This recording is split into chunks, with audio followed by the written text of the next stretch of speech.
नमस्कार, मी विशाल परदेशी. बाप्पा मोरेनेमध्ये आपलं सगळ्यांचं स्वागत. मंडळी, आपल्या बाप्पांच्या दर्शनाला राष्ट्रवादी काँग्रेसचे नेते, राज्याचे मंत्री छगन भुजबळ आपल्यासोबत आहेत. खरं तर सुरुवात ही राजकारणाच्या प्रश्नाने झाली पाहिजे, पण कलेचा अधिपती या ठिकाणी स्थापित आहे आणि अर्थात स्वतः छगन भुजबळ हे कलेचे उपासक देखील आहेत. म्हणून पहिला प्रश्न खरं या मुलाखतीतला, या गणपती उत्सवाच्या निमित्ताने असं देखील कळतं की रंगभूमी, चित्रपट याच्याशी तुमचं अत्यंत जवळचं नातं राहिलेलं आहे. ते नेमकं काय, त्याबद्दलचे किस्से प्रसंग काय? मी एल्फिन्स्टन टेक्निकल हायस्कूलला असतानासुद्धा इंटर स्कूल ड्रामा कॉम्पिटिशन रंगभवनला व्हायची ती. आणि VJTI कॉलेजला असताना भारतीय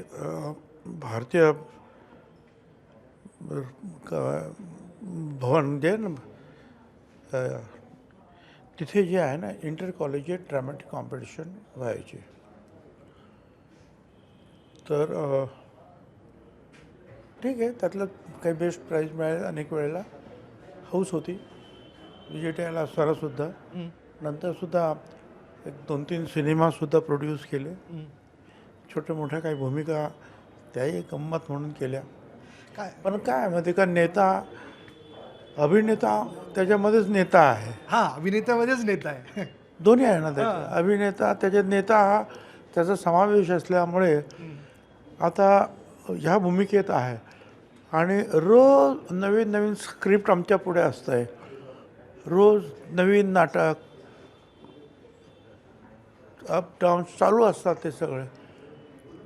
त्यामुळे सातत्य आहे आमच्या नाट्याला. दी एंड नाही आहे हो. जी आता पहिला जो पडदा, म्हणजे तिसरी घंटा झाली ती झालीच आहे. अजून ती घंटाच होणार नाही, तिसरी घंटा होणारच नाही ती राजकारणाला. काय ज्यावेळेला लोकच निवृत्त करतात त्यावेळेला समजायचं, किंवा ज्या वेळेला तुमच्यासारखे लोक आम्हाला बोलवणार नाहीत त्यावेळेला समजायचं की आपली तिसरी घंटा वाजली. नाही, तुम्ही कायम चर्चेत असता, कारण बऱ्याच स्क्रिप्ट तुम्ही हाताळता. गेल्या काही कालावधीत जी आरक्षणाच्या संदर्भातली सगळी संहिता हाताळली गेली, त्यातनं जो तोडगा काढण्यात आला, काय तुमची नेमकी भूमिका आहे? तुम्हाला असं वाटतं का की OBC आरक्षणाला धक्का लागतोय? मराठा समाजाला आरक्षण देणं माझा कधीही विरोध नाही. बरोबर. आणि त्याप्रमाणे ते दिलंय सुद्धा. खरं म्हणजे 2019च्या अगोदर मराठा समाजाचे मोर्चे निघाले. पटेल समाजाचे गुजरातमध्ये, गुज्जर समाजाचे पुढे राजस्थान, जाटवरती आणखीन. आणि त्यांचं म्हणणं होतं की आम्हाला आरक्षण द्या. परंतु ते आरक्षण जे आहे या 50% मध्ये जे OBCमध्ये ते बसू शकत नव्हते. बरोबर. कारण ते सामाजिकदृष्ट्या मागास नाहीत. आदिवासीमध्ये बसत नाही, ते दलितांसोबत मग बसणार कुठे? आणि मग मोदी साहेबांनी EWS काढला. आणि त्याची जी उद्देशिका आहे त्या कायद्याची, त्याच्यामध्ये हेच म्हटलेलं आहे की काही समाज हे शैक्षणिकदृष्ट्या मागास आहेत, आर्थिकदृष्ट्या मागास आहेत, पण त्यांना आरक्षणामध्ये प्रवेश नाही कारण ते सामाजिकदृष्ट्या मागास नाहीत. म्हणून त्यांच्यासाठी EWS 10% त्यांनी काढलं. आणि त्याचा सुद्धा फायदा हा मराठा समाजाला मिळाला. सरकारनेच सांगितलं की 10%मध्ये 8% केवळ एकच समाज म्हणजे मराठा समाज, त्याला त्या आरक्षणाचा फायदा मिळाला. त्याच्यानंतर गुजरात, राजस्थान, हरियाणा सगळे आंदोलनं थांबली. महाराष्ट्रातलं आंदोलन सुरूच राहिलं. आणि मराठा आरक्षणच पाहिजे आम्हाला. बरं, मराठा आरक्षण दिलं 10% आणखी. तरी आता ते म्हणत आहेत की आम्हाला OBCतूनच आरक्षण पाहिजे. तो हट्ट काय माहिती? मग आता पहिल्यांदा एक सांगा की तुम्ही मराठा समाजाला OBC आरक्षण पाहिजे. मग आता एक स्वतः त्यांनी कुणीतरी सांगा की आम्हाला मराठा आरक्षण दिलेलं आहे, काय आम्ही त्याचा त्याग करतो. EWSचा पण त्याग, मराठा आरक्षण दिलं ना वेगळं, बरोबर, त्याचा पण आम्ही त्याग करतो. EWSचा पण त्याग करतो. एखाद्या नेत्याने येऊन सांगावं ना आणि मग मागणी करावी. जर तिकडे तुम्ही असेल तर तुम्हाला इकडे कसं काय मिळू शकतं? पण तरीसुद्धा मग ते बॅकडोरने जे आहे कुणबी वगैरे नोंदी बिंदी करा. म्हटलं ठीक आहे, जर खरोखर कुणबी कुठचे असतील, हैदराबाद इकडे तिकडे सापडलं तर बाबा ते घ्या, हरकत नाही, काय करणार आपण. आता दुसरी मागणी सुरू झाली. हैदराबाद गॅझेट जर मंजूर केलं इथे तर आता बाकीचे लोक म्हणायला लागले, जे आमच्या इथे भटक्या विमुक्त वगैरे त्या समाजातले काही लोक, की आम्ही त्यावेळेला हैदराबाद स्टेटमध्ये जे आहे तिकडे एस टीमध्ये होतो. बरोबर. मग आता आम्हाला तुम्ही हैदराबाद गॅझेट जर घेतलेलं आहे, मान्य केलं, आणि तिथले कुणबी तुम्हाला मान्य आहेत, मग तिथले एस टीसुद्धा तुम्ही मान्य करा ना आम्हाला. आता ती मागणी सुरू झाली. प्रश्न असा आहे की तरीसुद्धा आम्ही म्हटलं जाऊ देत काय, आणि त्यासाठी शिंदे कमिटी जी आहे काही वर्ष काम करते. त्यांनी गावागावात गेले, तेलंगणात गेले, सगळे जे आहेत कागदपत्र त्यांनी पाहिले आणि त्या नोंदी त्यांनी शोधून काढल्या आणि दिल्या. आम्ही काय म्हटलं नाही, जाऊ देत. पूर्वी आमच्याकडे फक्त 250 लोक होते, 250 जाती होत्या. आता 450 जाती आल्या. बरोबर. त्याची एक पद्धत आहे, आयोगाकडे जायचं, आयोग चौकशी करतं आणि नंतर कोणाला नाही सांगतं, कोणाला हो हो म्हटलं की ते मंत्रिमंडळाकडे येतं, आम्ही ते पास करतो. बरोबर. मराठा समाजाला कालेलकर आयोगाने नाही सांगितलं, मंडल कमिशनने नाही सांगितलं. मग हे 93 सालानंतर 1993 नंतर आयोग सुरू झाले. त्याच्या अगोदर फक्त गव्हर्नमेंट करायचं, पण सुप्रीम कोर्टाने सांगितलं आता याच्यापुढे आयोग. मग आयोगाने मग देशमुख आयोग, तुमचा खत्री आयोग, बापट आयोग, सराफ आयोग, 4 आयोग त्यांनी नाही म्हणून सांगितलं. काय एक गायकवाड आयोगाने त्यांना सांगितलं बाबा द्यावं. तीसुद्धा केस जी आहे सुप्रीम कोर्टापर्यंत गेली आणि सुप्रीम कोर्टाने सांगितलं नाही, हा समाज मागास नाही, सामाजिकदृष्ट्या मागास नाही, सामाजिकदृष्ट्या मागास नाही, त्यामुळे त्यांना ओबीसीमध्ये घेता येणार नाही. परत हायकोर्टाचे 2 डिसिजन असे आले की कुणबी वेगळे आहेत, मराठा वेगळे आहेत. पण ते म्हणतात आम्ही कुणबी मराठा आहे म्हणून. असं आता कुणबी मराठा, मराठा कुणबी, खरं म्हणजे त्यांनी सांगितले कुणबी मराठा, मराठा कुणबी ही जातच नाही आहे. बरं. जात कुणबी आहे किंवा मराठा आहे. पण आम्ही तेही म्हटलं जाऊ दे, मराठा कुणबी कुणबी मराठा ते. आता प्रश्न काय आहे की Hyderabad gazetteer, Satara gazetteer, gazetteer येऊ दे बाबा, आता गॅझेटियर आहे. आता त्या गॅझेटमध्ये जे आहेत आम्ही त्यांना दाखवलं 1921चं, 1931चं, आणि त्याच्यात स्पष्ट म्हटलेलं आहे की कुणबी एवढे आहेत, मराठा एवढे आहेत. याचा अर्थ दोघे वेगवेगळे आहेत. आम्ही म्हटलं कुणबींना द्या ना तुम्ही, त्या आम्ही कुठे नाही म्हणतो. बरोबर, तुमचा विरोध नाही, काही विरोध नाही. पण त्यांचं आता म्हणणं काय आहे की आम्हाला मराठा समाजाला द्या. त्यामुळे तर काय झालं की हैदराबाद गॅझेटमधल्या नोंदी त्यांच्या आहेत, त्यांचा प्रश्न तिथे थांबला. तिथून पुढचाच प्रश्न सुरू झाला, ते म्हणजे मराठा समाजाला कुणबी प्रमाणपत्र कसं देता येईल असा हा GR आहे. तू वाचून बघा बरं. त्याच्यामध्ये 1 तासा अगोदर हा जो GR दिला शेवटला जरांगेंना, त्याच्या अगोदर एक जो आणला मूळ GR, त्याच्यामध्ये पात्र मराठा व्यक्तीला द्या असं, त्याने तो पात्रसुद्धा म्हणजे पात्र शब्द काढून टाकला. बरोबर बरोबर. आणि मग दुसरा 1 तासामध्ये आला, मराठा समाजातील व्यक्तींना कुणबी सर्टिफिकेट द्यायचं असेल तर खालील क्रायटेरिया पूर्ण करायचं. अरे असं कसं होईल, आता पॅन्डोरा बॉक्स ओपन झाला, मग कुणी मग आता येईल त्याच्यामध्ये, हे असं शक्यच नसतं. एखाद्या समाजाला असं ओपन करणं, त्याला जर यायचं असेल तर मग त्याने ते आयोगाकडे जा.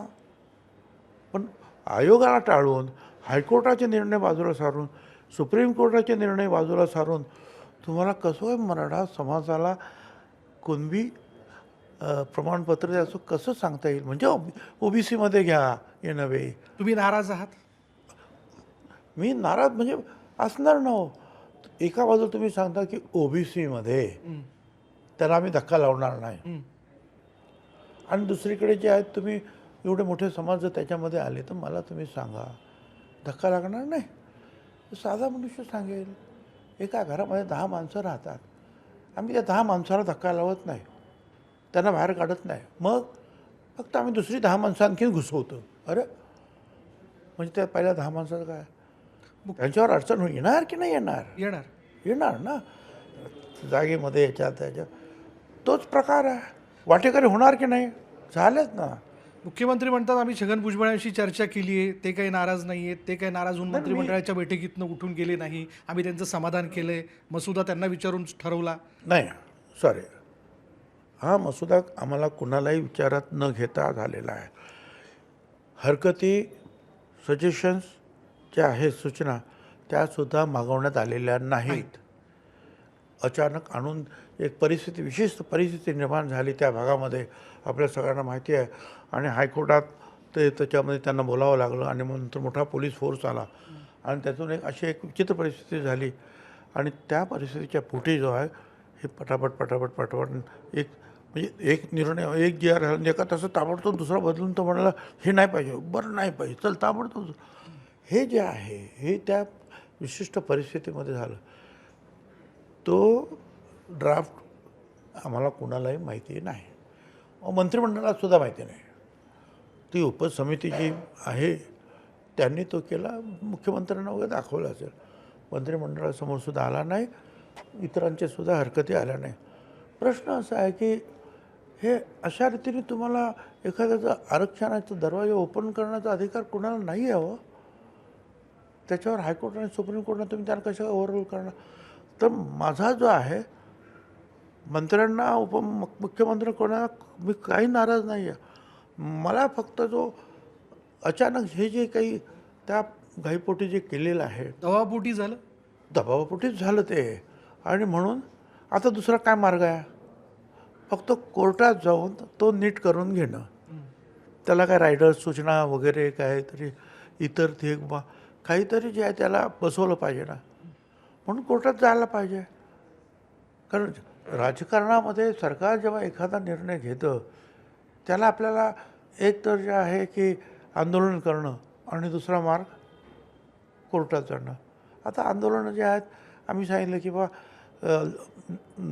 कायदा सुव्यवस्था सांभाळा, फक्त तुम्ही निवेदनं द्या, गडबड काय करू नका. पण सगळीकडे जे आहेत हे देत आहेत, खूप मोर्चे निघत आहेत, ते देत आहेत शांततेनं. म्हणजे दुसरा समाज येणाऱ्या कालावधीत आक्रमक भूमिका घेणार आहे. नाही झाला घेत आहेत ना, तुम्हीच दाखवताय. त्यामुळे त्याला मार्ग काय आता, शांत करणं किंवा आम्ही कोर्टात जातो, कोर्टातून त्याच्यावर जे आहे काहीतरी निर्णय आम्ही तो घेतो. बरं असं आहे की आज तुम्ही सांगाल, मी सांगेल काळजी करू नका, OBCमध्ये धक्का लागणार. अरे पण ते जे दस्तावेज जो तयार होतो, उद्या तुम्ही नाही, मी नाही, काय पुढे आणखी जेव्हा तोच जे डॉक्युमेंट ते राहील तयार तसंच, त्याचा कोण कधी गैरफायदा घेईल, कोण सांगणार, काय सांगणार. त्यामुळे सरकारी डॉक्युमेंट्स आपण जेव्हा तयार करतो, कानून तयार करतो, रूल तयार करतो, ते योग्य रीतीने जर असेल किंवा मग आपण आपली जे आहे कर्तव्य पार पडलं पाहिजे, हे चूक आहे हे दुरुस्त करून ठेवा. तर ते कर्तव्य पार पाडण्यासाठी मला जे काही करावं लागेल ते शांततेनं, योग्य मार्गाने ते मला करायला प्रश्न पाहिजे. जाता जाता कायद्याच्या चौकटीत टिकेल जे काय आता घडलेलं आहे ते आता मी ते सांगण्यापेक्षा आम्ही कोर्टात जाणार आहोत. आम्ही नाही गेलो तर कोणीतरी जाणारच आहे, ते काही थांबणार नाही. आणि कोर्ट पाहिलं ना आता मग काय ते, आणि ते मग इथे नाही तर तिथे सुप्रीम कोर्टापर्यंत जाईल. पण एक लक्षात ठेवा, जर सुप्रीम कोर्टामध्ये सुद्धा, आधी कोर्टामध्ये सुद्धा जर असा निर्णय जर झाला तर हा पॅन्डोरा बॉक्स ओपन होईल पूर्ण देशामध्ये. मग जाट, मग पटेल, मग सगळे त्यांचे दरवाजे मोकळे होतील. कारण हा प्रेसिडेंट दाखवला जाईल. आता कोर्ट काय ठरवेल, मी काय एवढं काय वकील नाही, विधिज्ञ नाही, पण जे काय थोडंफार ज्ञान आहे त्याच्यावर बोलतो आहे मी. अगदी जाता जाता संजय राऊत असं म्हणतात की मंडल आयोगाच्या विषयाला घेऊन तुम्ही शिवसेनेतनं बाहेर पडला, आता हा सगळा वाद सुरू असताना इथून देखील तुम्ही राजीनामा देऊन बाहेर पडायला पाहिजे. हां, त्यांना वाटलं ते स्वाभाविक आहे, पण रोज त्यांना नवीन काहीतरी बोलल्याशिवाय होत नाही. बघू ना, माझं काम जे आहे की मंडल आयोग इम्प्लिमेंट करणं, लागू करणं, तुम्ही पवारसाहेब मुख्यमंत्री असताना करून घेतलेला आहे का, तो टिकवण्यासाठी मी आता प्रयत्न करतो. मग ते सरकारमध्ये राहूनसुद्धा मला करता येईल, कोर्टात जाऊनसुद्धा करता येईल का. परंतु जे आहे ठीक आहे, राऊत साहेबांना म्हणा, तुम्हीसुद्धा जे आहे गरीब समाजाच्या बाजूनं बोलायला लागला तर आणखीन आनंद होईल मला. धन्यवाद आमच्याशी बोलल्याबद्दल. पुन्हा एकदा छगन भुजबळांनी आपली राजकारणातली असो किंवा एकूण समाजासाठी असो आपली भूमिका येणाऱ्या काळात देखील स्पष्ट आहे हे त्यांनी सांगितलेलं आहे. इथे सांगूयात, पहा फक्त न्यूज 18 लोकमत.